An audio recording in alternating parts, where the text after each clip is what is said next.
So I love to tell this joke whenever I can. A mom went to visit her son, and she showed me his new apartment. He was so excited to show her his new apartment, and he walked in. She sees his roommate, and she notices he's quite attractive and wonderful, and her son replies quickly, "Mom, I know what you're thinking. I'm not gay, it's just my roommate." So I didn't say anything. So they have dinner and they hang out, and the mom goes home. And then 2 weeks later, his roommate John says, "Hey, I can't find the soup ladle. Like, why would that be missing? Where's the soup ladle? I just saw it. Did your mom take it?" And he says, "No, why would my mom take the soup ladle? But I'll ask her." So he sends her an email. He says, "Mom, I'm not saying you did take the soup ladle. I'm not saying you didn't. But the fact of the matter is the soup ladle is missing. Do you know where it is?" And about an hour later, he gets an email response, and it says, "Scott, I'm not saying you are sleeping with John. I'm not saying you're not. But the fact of the matter is, had he been sleeping in his own bed, you would have found the soup ladle by now."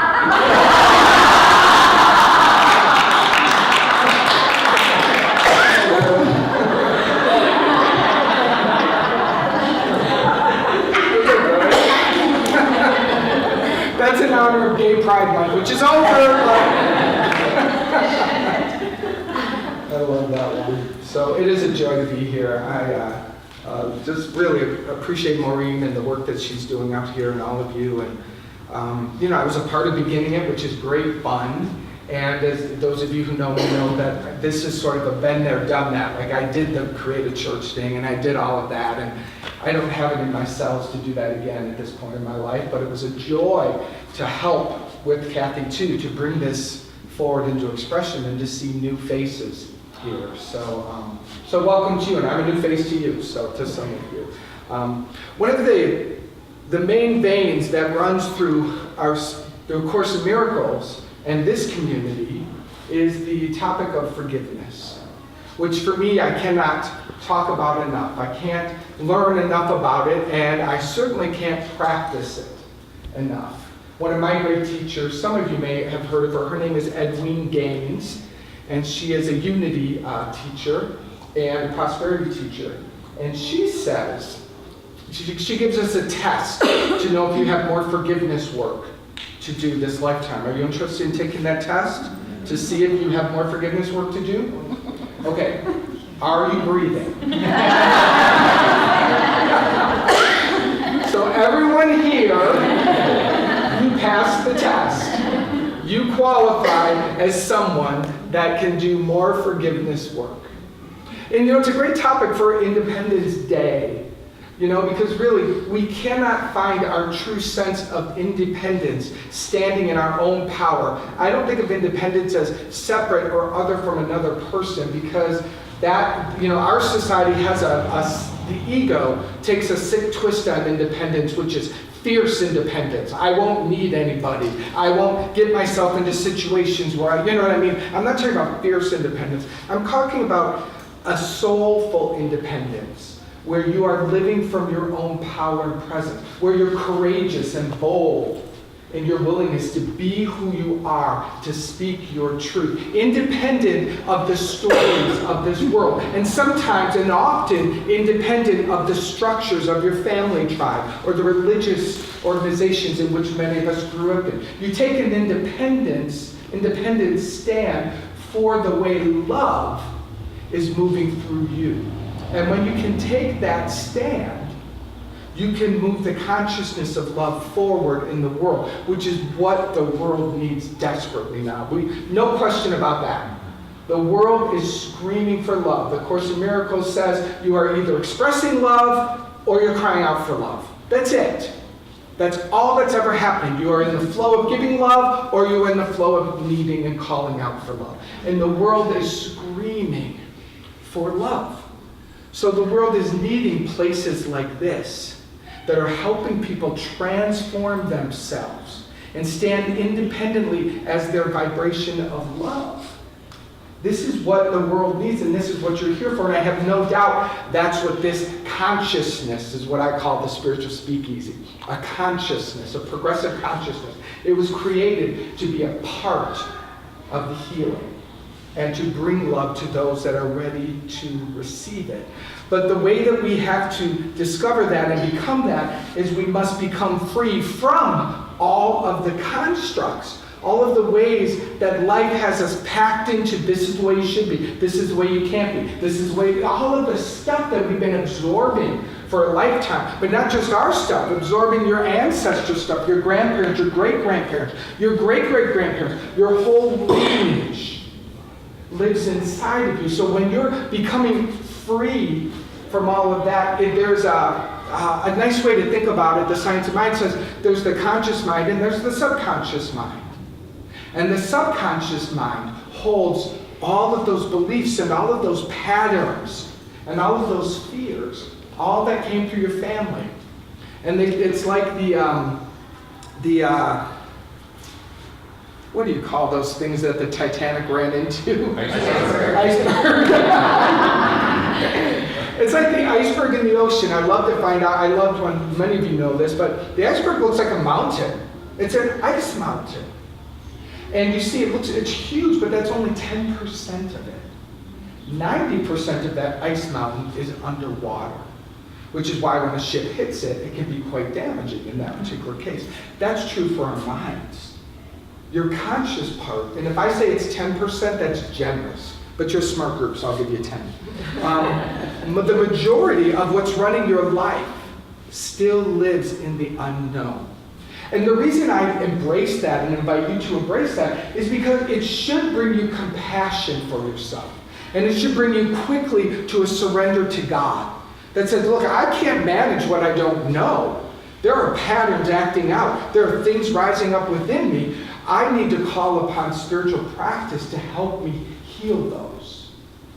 So in order to become free from those, forgiveness, as I have found, is the primary practice. The primary practice that sets us free. But so many people don't know what it is.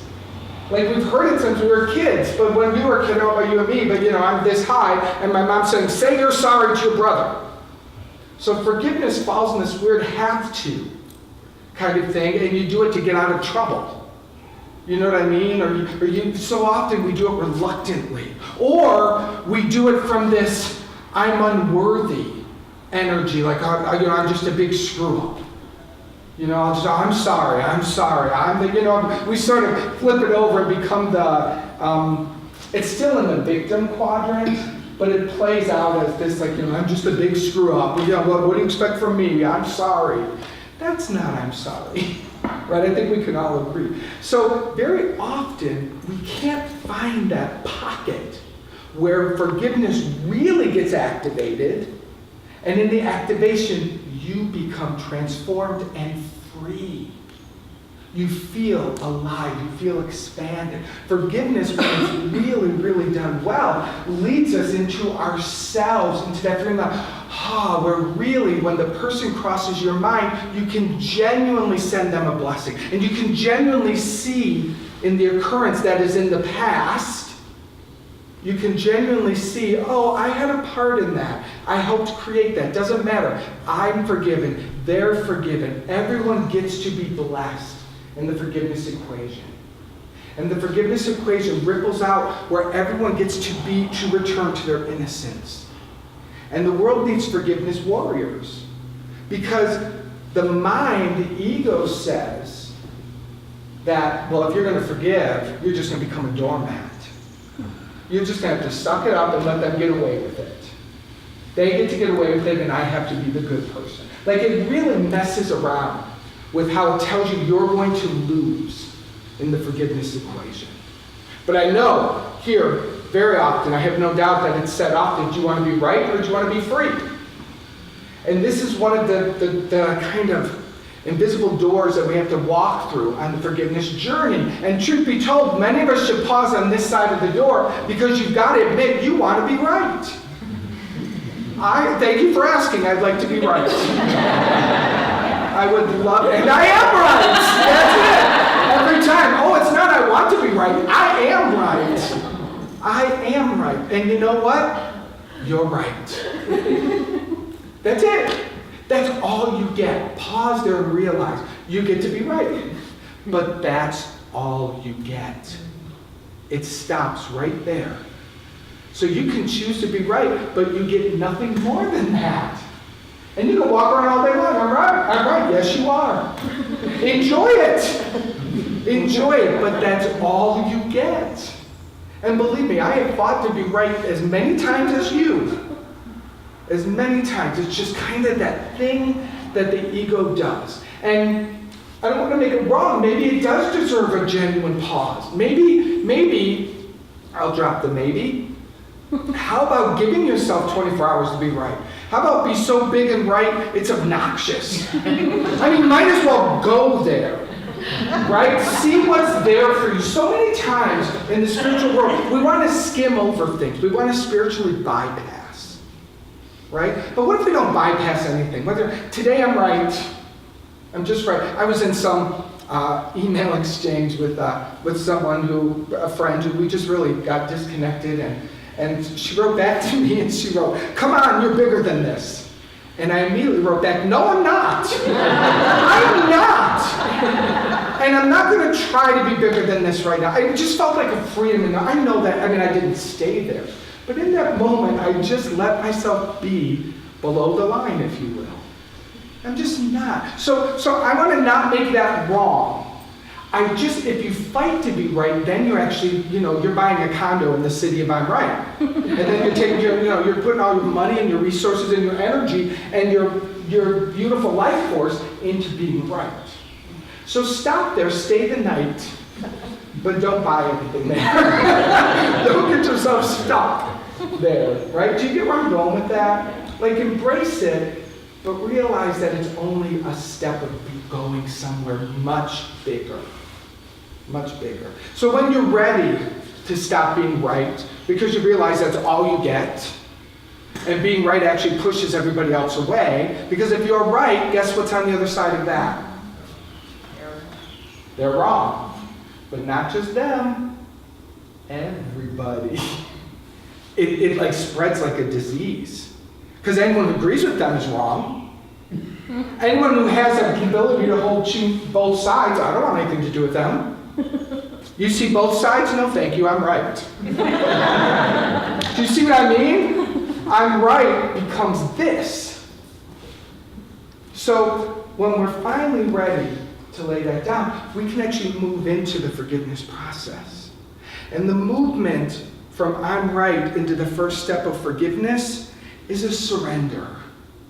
And it's a sweet surrender, but even as I'm saying it, it's got a sadness in it. There's a sadness that goes with letting go of I'm right and moving into the freedom. We're not outside the tunnel that we're moving through, the forgiveness tunnel. Right? So we take our next step and it's like, I have to let this go. I have to surrender this. And so you know that, and you're mature enough to know that. But then what comes with that surrender is the feeling of so powerless. Feeling like it's unfair, or it hurts, or it's sad. And it is sad. It's sad when two people who are made of love are doing unloving things to each other. It is sad. And maybe that deserves a nice pause too. Yeah, I'm surrendering into this, and I feel sad.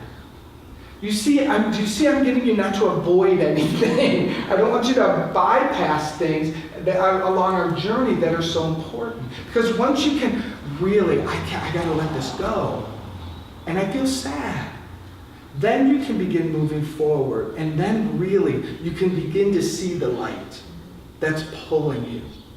And the freedom that forgiveness can absolutely bring you. You see, think of stories of harm and hurt and victimhood and they did this to me, I did that to them, all of that stuff. Think of them as just energy drains. You've got this beautiful energy pool that you get given every morning when you wake up. Everyone gets 24 hours, and everyone has this energy that they can use throughout the day. And if you've got all these unforgiven pockets, they plug in before you even put your feet on the ground. And they start taking their energy. So if we've got a lot of forgiveness work to do, by the time we're walking into the bathroom, we're only at 50% of our capacity. Because they have claimed their power source before you. All of these stories require your beautiful, creative God energy to stay alive. That's how they stay alive. Think of them as parasites. And they plug into your God power, they go, and they start taking their food for the day. So already we begin our day half full. And then when anything along the day triggers anything that looks like that story, then it all gets reactivated. So here we are to express and to give love and to create, and already we've got parasites that are blocking us and usurping us.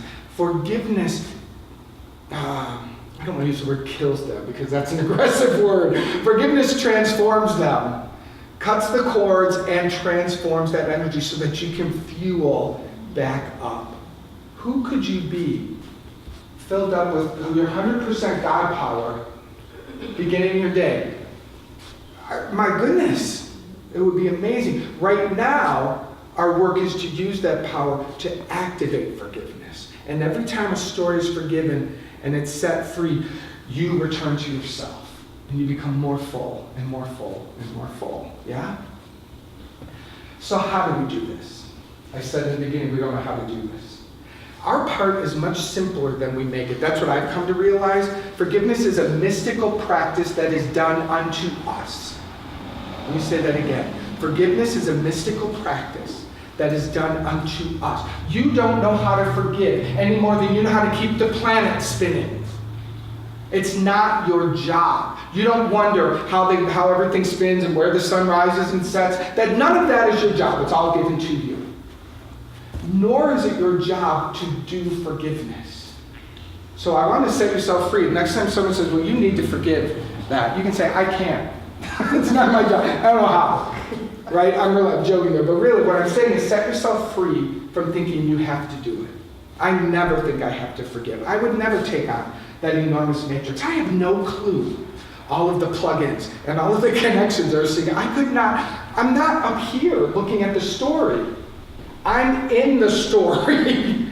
You can't solve the problem at the level of the problem. We've all heard that, right? Einstein. You can't solve the problem at the level of the problem. So forgiveness is like a golden rope that comes down and pulls you out. Like if you're stuck in a ditch, a 30-foot ditch, you could, beat yourself up all day long for your inability to leap 30 feet up and become free. Or you could just accept the fact that I never could jump 30 feet.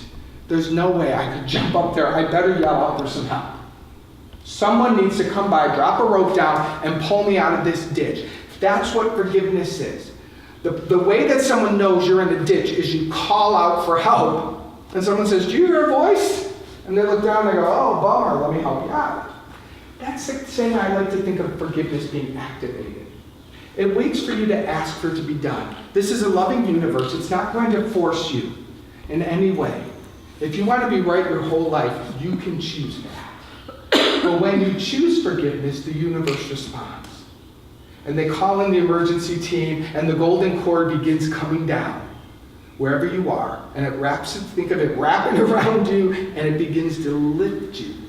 So your part in forgiveness is to ask that it be done. That's it.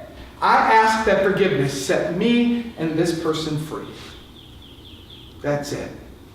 Or better yet, I ask that forgiveness set me free. Let's give it a try. Let's say it together. I ask that forgiveness set me free.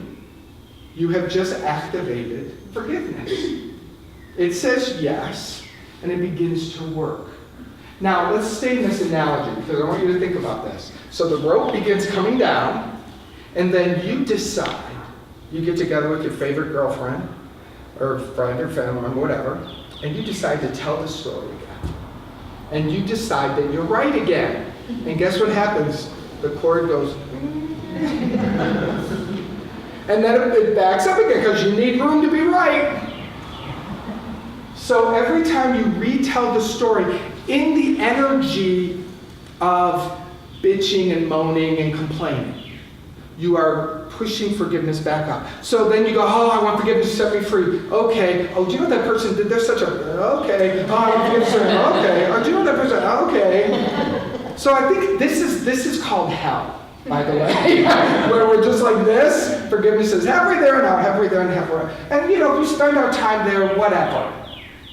Right? But when you start to realize it doesn't move us forward, then the thing that can help that cord just keep lowering is we have to commit to the best of our ability to not retell the story. Don't open the wound. Don't keep rehashing it. Because if you do, you're slowing the forgiveness process down. Does that make sense to you? That's your part in the equation. Now, I'm not saying the story won't pop up in your head, because it will. But this is the way we flip that around. When the story pops up in our head, don't make yourself wrong. It's okay, the story still has fuel in it. The train left the station, it's running out of tank, and it needs to run out. So just because you decide you're done with the story, doesn't mean that there's still not energy in it.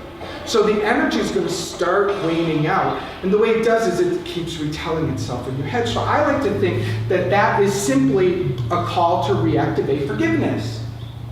Forgiveness is not a one-time deal. We do it over and over and over. Please hear that.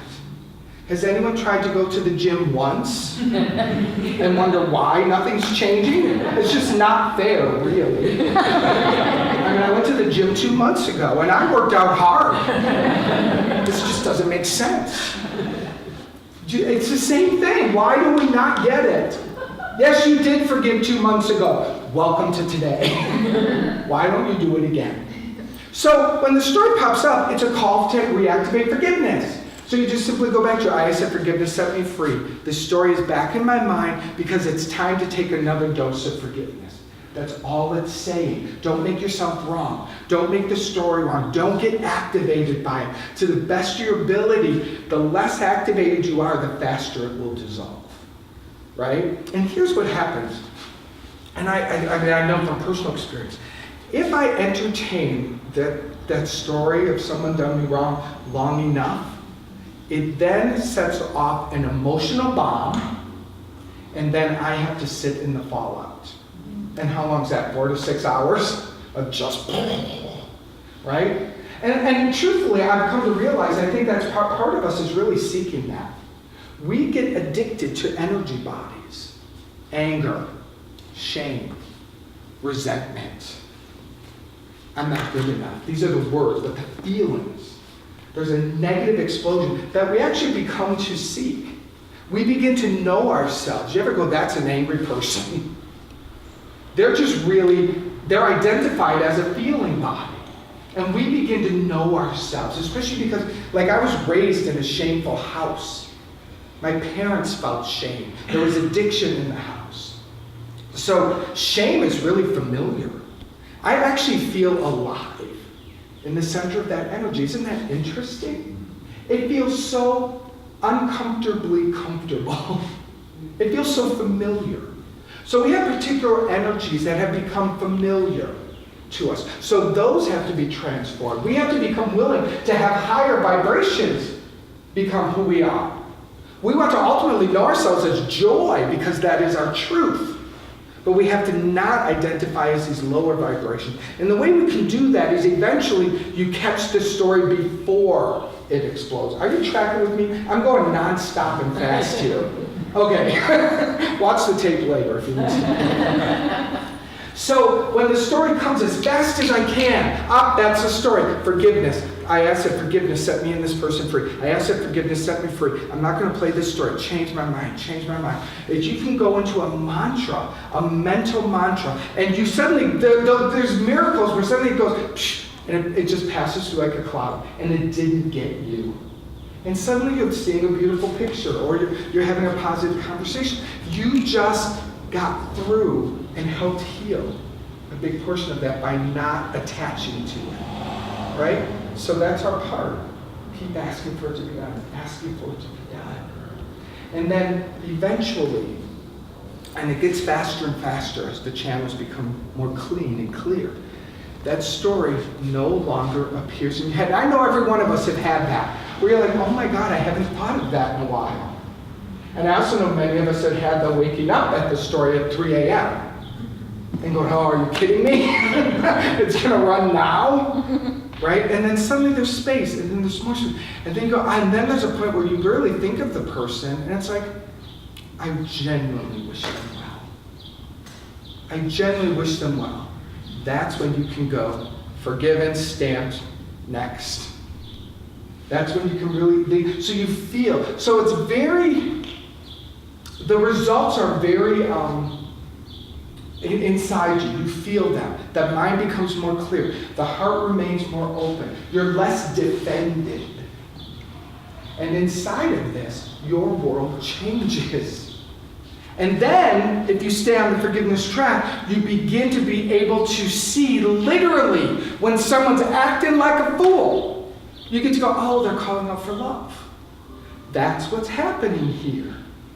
And then you are free from acting a fool in response. They're a fool, I'm a fool, then it's a big right? I call it in my household, we end up on the, like a pinball. In the, you know, when you set up a pinball, it goes like this. That's what the fights look like in my household. We're suddenly bopping all over the place. I'm like, I don't even know what we're talking about. But that's what happens. You get activated. Well, that activation no longer is as dramatic, right? So it's progressive. And you'll even feel the points where you'll feel the burn rise up inside of you, but you take a breath. And maybe you might not even write the email. Or you'll write the email, oh, I'll tell you, I'm so bad at this, and some of y'all know this about me, those who know me from that. I would hear a voice in my head, don't send that email. It was clear. Don't send the email. Well, guess who was sitting there writing the email? Mr. I'm Right. And tell Mr. I'm Right not to send the email. And guess what Mr. I'm Right does? He sends the email. And then everything becomes 10 times harder. It just becomes 10 times harder. So you know where your spot is, right? That's what mine looks like sometimes. And it's definitely getting better, but I'm amazed. I tell you, the voice is as clear 15 years ago as it is today. It just says, gently, don't do that. It's just so clear and simple. So when people go, I can't hear God, are you kidding me? It simply says, don't do that.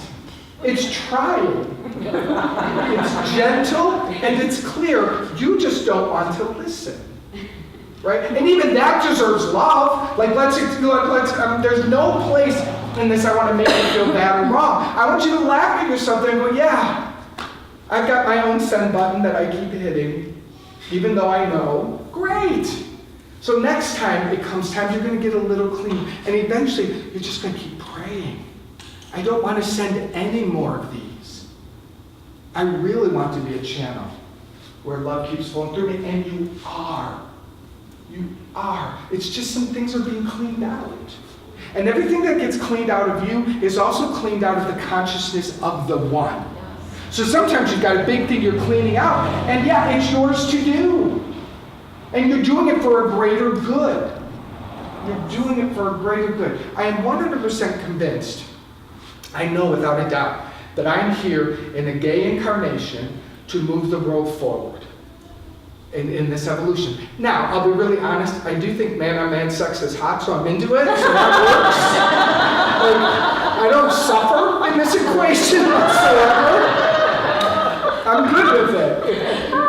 And, I was something else in last lifetime, and something else in last lifetime. And I sort of like the idea that lots of things. But this incarnation, I took this on, and I took all this shame on. And the first part of my life, I was taking on all of the things that were wanting to be healed. And then I did my work, and I had no shame. So what a contribution. And I used to make up that, I've got to go out and do these big things to help gay people. And I tried a few things, and they never worked fully. And then I got, what if you're being this is all God needs? What if I'm just being this, and everywhere I go, the world is being changed? You have something in you that's that. You have things that you want to do and create because that's fun. And I promise you, every one of us has something that we bring to the room. And you could create a mausoleum or you could do nothing, and that thing will still happen everywhere you go. Isn't that cool? I have no idea why I got to this point in the conversation, but it's interesting. So, back to forgiveness. Let me begin wrapping this up because I feel like I can go on and on about this. Your part is easier than you think. All we have to do is ask that it be done, right? So I'm going to move into passing to Kathy for some music in a moment. I do want to share, I'm going to do a little commercial break. I am doing a 4-week forgiveness program that starts mid-July, Forgiveness 101. And we're going to take a deep dive into this practice. The first week we're going to look at why are we so resistant? What are our resistances? And we're going to do a whole week of forgiving God, because that's a primary relationship. The second week, we're going to move into projection equals fake protection. What is projection? How does it work? Why is it a part of this crazy makeup machine?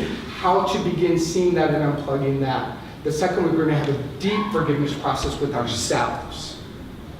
The third week, we're going to focus on, are you my brothers and sisters keepers? Yes, you are. You're going to find out exactly what that means. I'm going to do a deep process of forgiving other people. And then the fourth one, we come to a completion where we're going to take the poem by Marianne Williamson, Our Greatest Fear, and we're going to use that as a springboard to write a declaration of you as a forgiving soul. Who are you here to be and what are you here to create? It's online, so if you never make it to a class, you always get the recordings the next day. So if you want to hear more about that, please, I'll be back there. I'd love to. And if you sign up for it, a large portion will go to the Spiritual Center, because I definitely want this center to be blessed by that, for sure. So I want to get that out there. You can talk to me more about that back there, okay? I want to move into a prayer, and then we'll pass to you. So take a deep breath. So what do you think? I would love to hear from you. Leave a comment below, or you can go ahead and sign up for our newsletter at SpeakEasySpiritualCommunity.com so we can keep the conversation going. Because Speakeasy is all about engaging in engaging conversations. Everything is better when we all share our voice. I'm Maureen Muldoon, your spiritual vixen, reminding you to love more and fear less, and don't forget to laugh. What do you say?